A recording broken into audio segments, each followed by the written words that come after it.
powered by the Inside the Birds podcast. Now, live from inside the Matt Black Kia Studios, it's Football at 4. Football at 4 is powered by the Inside the Birds podcast with Jeff Mosher and Adam Caplan, who's in the house today. A lot of stuff as we get inside 3 weeks to Eagles training camp. And I know we have a lot to kind of look at.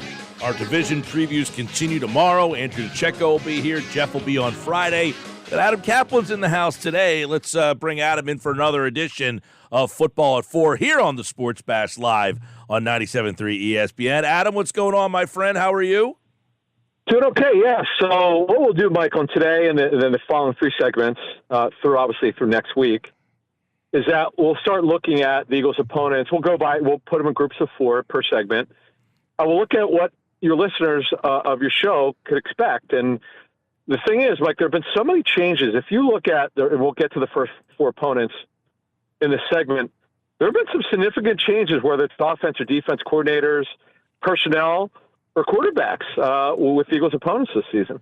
Yeah, well, we know they open up the season not with Tom Brady, even though he'll be in the house, but the New England Patriots. And, the Patriots are interesting because for not the first time, I mean, I guess this is the second or third time now that they're not really the favorite. In fact, they're probably the team in that division that has the longest shot to win. They are, Mike. They are picked by the odds makers, I think. Was it 750 to win the division, something like that? I don't have it in front of me, but I know it's something long odds. They're definitely the number 14 pick. Yeah, it's really incredible. See, here's the thing. Now, we should address this. If they signed DeAndre Hopkins, who they had in for a visit, they really want him. Will that help? Sure, but he's not. Mike, he's a 31-year-old possession receiver. It's not like he's a game changer. He's a good player, no doubt, but he's not going to tilt coverage. You got to be aware of him, but he's not going to change everything. But what it is they actually have a real offensive coordinator, Bill O'Brien. Mike, that is the difference. When you look at the Patriots last year, Matt Patricia is now with the Eagles as he's helping out Sean Desai on defense, but we'll have more about him in future shows because we have some intel on him. But he was Patricia's, Robert Kraft said, the owner of the Patriots. He's put in a tough position. Bill Belichick, who I've been a defender of for many years, that's probably one of Bill's biggest mistakes of his career.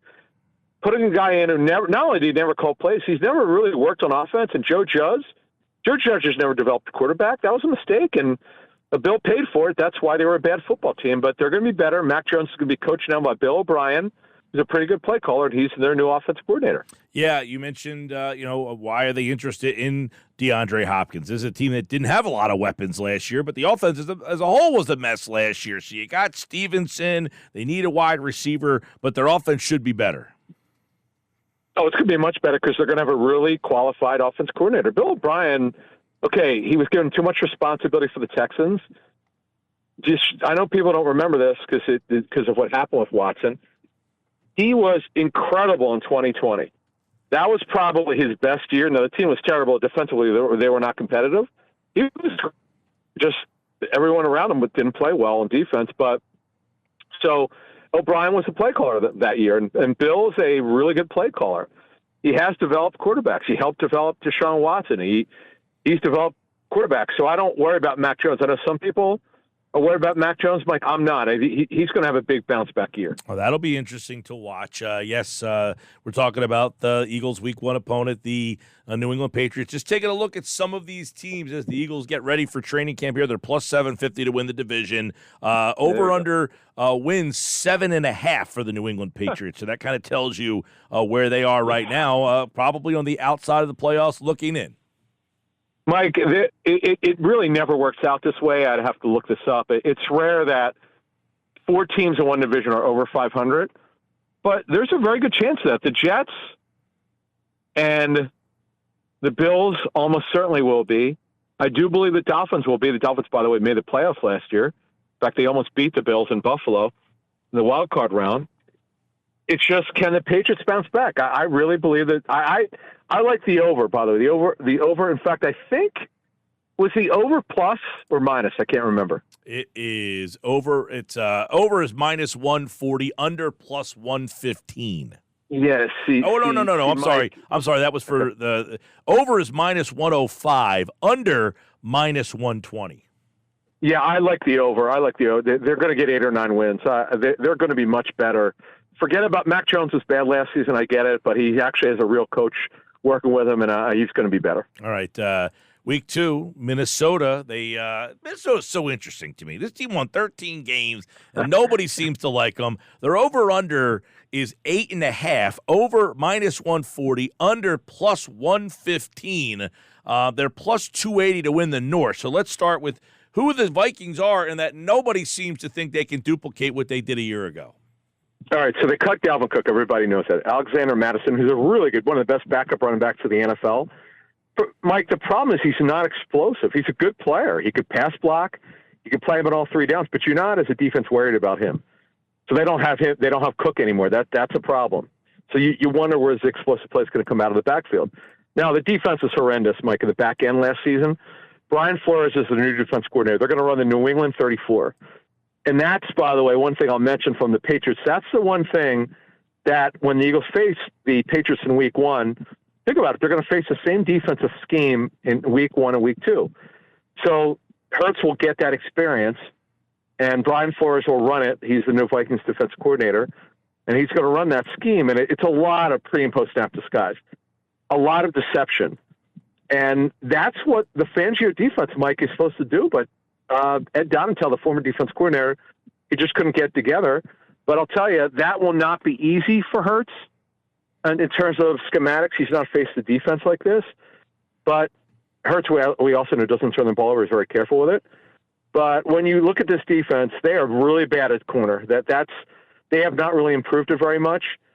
Byron Murphy comes over. He'll be their best corner. He's more of a number 2 corner. He comes from the Cardinals. They're okay at safety. Harrison Smith is an older player. He's got maybe 1 or 2 years left in him. So what you do when you go against that team, you're going to want to go throw against them. And that could be a high-volume pass game for Hurts. Yeah, I know a lot of people looking at Dalvin Cook, what happens there. You mentioned Madison there. And they got a new defensive coordinator as well, Brian Flores, who obviously was a very interesting head coach down in Miami. Had that team playing some good football with not a lot of talent. Yeah, and Brian Flores, look, it didn't well for him in Miami. He didn't want to steal the quarterback. Flores was the ringleader for that one. He just didn't want him. And, yeah, but if you remember, in fact, that was the last year, that's when the Eagles had the Dolphins' first pick. And, remember how bad the Dolphins were in the first half of that season? And they turned it around, but Flores got canned. Yeah. But this is a wonderful opportunity for Brian Flores to rebuild his rep. The funny thing is, most people don't talk about this. He was working for the Steelers, recently.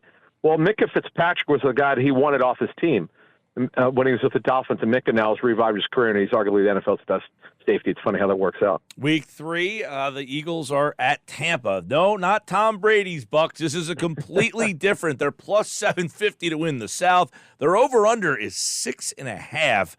Over plus 110, under minus 130. Yeah, so this is a Buccaneers team that doesn't know who the quarterback's going to be. They're going to have a new running back situation there, and a lot of concerns on defense. Yeah, I'll tell you what, it's really amazing how much a quarterback means to. Remember the Patriots, the Bucs. They were 8-9 last season, won division because it was a terrible division, and that was with Tom Brady. So now you've got a situation. It's Baker Mayfield, who's a clear favorite. Kyle Trask was their own. They drafted him 2 years ago in the second round. Trask he's a guy that looks pretty in the lineup because he's big, he's got a strong arm, but he's not athletic at all. He doesn't move very well at all. He's got ability, but he just doesn't see it real well. I would expect Baker Mayfield to win this job, but look, that's the thing. What is Baker Mayfield at this point of his career? He was terrible to end his career with the Browns. He did a really nice job out of nowhere with the Rams when he had to play. I mean, that was a great story. But, the Bucs, I'm told, like at the Combine, Mike, they were all over this one. They wanted Baker Mayfield to come and compete for the job, so he'll come in and compete. But the other thing, Mike, and this is a great note for the Eagles, the Bucs most likely were going to have 4 offensive line changes. That is not a good thing. And by the way, not all of them are good football players other than Tristan Wirfs, who's great. They have a lot of offensive line changes, Mike, up to 4. That's not good when you're facing the Eagles defensive front. Yeah, I think, you get a start of the season here with New England, who's over under is 7.5. Minnesota is 8.5. Tampa Bay is 6.5. And then you have Washington, who is also 6.5 over under plus 110 under minus 130. They are plus 1,000 to win the NFC East. So let's start with Sam Howell. And what do people think of him? So we had, as you know, Mike, we had Greg Cosell on. We should mention our buddy from NFL Films. We're breaking down the NFC East. He likes Hal. He does. Look, as Greg told us from his tape study, look, his senior year was awful. Forced too many throws. He was at the Senior Bowl. I saw him. He threw through the rain pretty well. He's not a big guy, about just under 6'1". He's a scrambler. He's got good mobility. He's got a good arm, by the way. But look, he was a fifth-round pick, so you can't expect a whole lot. They're another team. You saw the Eagles get to Carson Wentz 9 times last year. A lot of the sacks, by the way, were on Wentz. They don't have a very good offensive line. They, too, are going to have at least 3 offensive line changes. It's really funny, as you and I go through this, Mike, look at all the turnover on these teams, and this bodes well. Now, I'll say this, though. Washington is really gifted at the receiver position. This will be a test for the Eagles' older corners against this really good group of receivers for Washington if Washington protect Sam Howell. Yeah, I'm. The Howell thing's interesting too because you mentioned he was a 5th-round pick, didn't have a great senior year. Entering his senior year, Adam, many people thought he might have been in play to be the number 1 overall pick, right? I mean, he was a guy that people liked a lot. No, not to be number 1. No, to be a late first-round, early second-round pick. No, that's another fallacy. There's stuff that comes from these so-called draft experts like, oh yeah, he could have been the first pick if he would have come out. Total nonsense. I actually asked personnel people. After his junior year, I said, hey, where do you think he could go if he came out late 1, early 2? It was never factual. But I'll tell you what, this guy's got ability.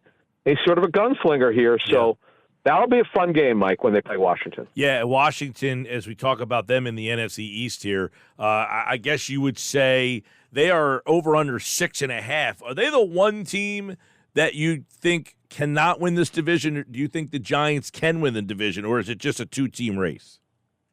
Well, okay, Dallas. We'll get to Dallas, in a future show, but it's really when you look at it, Mike, the Giants.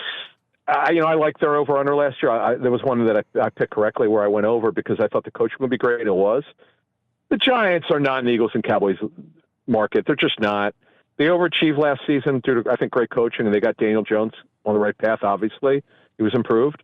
But they're not as talented as the Eagles and the Cowboys. And Washington, the other thing with Washington is, Mike, why can they not get this defensive line with 4 first-round picks all playing well at the same time? They just can't. Jonathan Allen's been great. He's terrific. And Payne is terrific. You got a big contract extension. But Chase Young coming back from the ACL has never been the same. And Sweat's just okay. So, yeah, they need to get this line going. What would you say is the strength of Washington?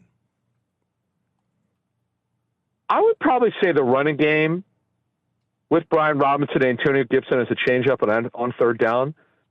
And I'll tell you what, their secondary is going to be really good. They got Jartavius Martin, who is one of my favorite defensive players for the draft, who is a better football player than Sidney Brown. That's why Brown went in the 3rd. Martin's got better positional versatility. He could play slot corner. He could play safety or an outside corner because he's done all 3. And Emmanuel Forbes is a little bit thin, corner 1st-round pick.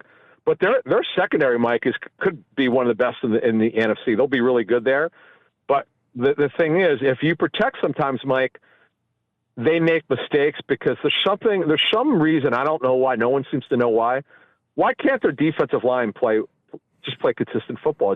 Unfortunately, it does not. Yeah. Adam Caplan, Football at 4 from InsideTheBirds.com. And the Inside the Birds podcast, they're looking at the NFC East with Greg Cosell. So check that out wherever you get your podcasts. I want to get your quick take on what do you make of the fact that the Super Bowl playing surface has resurfaced itself, and that Mike Florio over at Pro Football Talk essentially said the league is blaming the Eagles. Yeah, I mean, Mike, here's what I would tell you. Talking to team sources after the game and seeing the slipping, everyone who knows, who's in the know, Mike, in the inside, knows that the field absolutely impacted the Eagles' ability to get upfield. I'm not an Eagles homer, so it doesn't matter to me who wins. It's obviously good for our business inside the Birds when the Eagles win, but I don't cheer for them. But to say it didn't have an impact on the Eagles is just nonsense. Yeah, of course it had. It impacted Chris Jones, who's a really good pass rusher, Frank Clark, who's now with Denver. But it impacted the Eagles more because they have a better front, and it crushed them. There's no doubt. Now, I say that, Mike. The Eagles decided not to tackle Isaiah Pacheco. Let's not forget about that either. Yeah. Well, apparently the league is suggesting that they didn't wear the right cleats on the field and that it's their fault, that they were basically told, you need to get out there and test the field. They didn't do it, and that's what the league is now. They're throwing it back to the Eagles. So this is an interesting little game here in the middle of July that I thought this came out randomly. Yeah, I saw that. Mike's got good sources. I know Mike very well. So, but again, I know the real thing. I know what happened. It's very simple. And again, I'm calling this down the middle. I don't cheer for anything. I just know from my information, it absolutely negatively impacted the Eagles pass rush. People could say what they want. Again, I'm not an Eagles homer because people could listen to us and say, "Oh, because you cover Philly." I cover the entire league, but I'm just telling you, I know it negatively impacted the defensive lineman's ability to get upfield and get at Mahomes. But hey, it is what it is. By the way, it wasn't the only reason, Mike, that they lost. Let's not put it all on their defensive line. As I said, they shockingly could not stop Isaiah Pacheco in their run game. They also had some mental errors too. So let's not forget here. All right, Adam Caplan, less than 3 weeks now to Eagles training camp. In 3 Tuesdays now, we will be reporting. Players will report, and we'll be all over that here on Football at 4, of course. And, Adam, we will catch up with you next week. Sounds good, thanks. Mosher's in on Friday. DeCecco continues our previews of the South Division's previews on Thursdays here during Football at 4.